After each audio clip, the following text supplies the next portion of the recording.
মাঠের দিকে পরে দেখবো, আগে পুকুরটা দেখি। পুকুরের পানিতে কি হয়েছে, মাঠের থাকবে। হে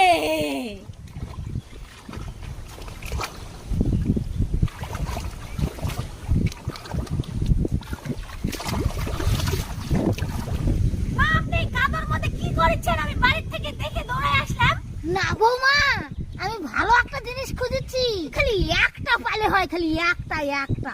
বর্ষা হচ্ছে, বর্ষার জল হচ্ছে তো গোটায় মাঠ, একটা না একটা আমি পাবোই খুঁজলি।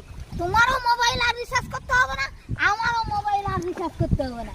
আমি ওই পাড়া গেছিলাম, ওই পাড়া রাজুরা না বলে বড় বড় ব্যাংক বসাচ্ছে, বড় ব্যাংক যদি বসানো যায় একবার না, তাহলে বলে মোবাইল আর রিচার্জ করা লাগবে না। তার জন্য আমি করছি, এখন বর্ষা নামিছে, মাঠের মেলায় জল থই থই হয়ে গেছে, তাহলে আমি একটা বড় ব্যাংক ধরবো।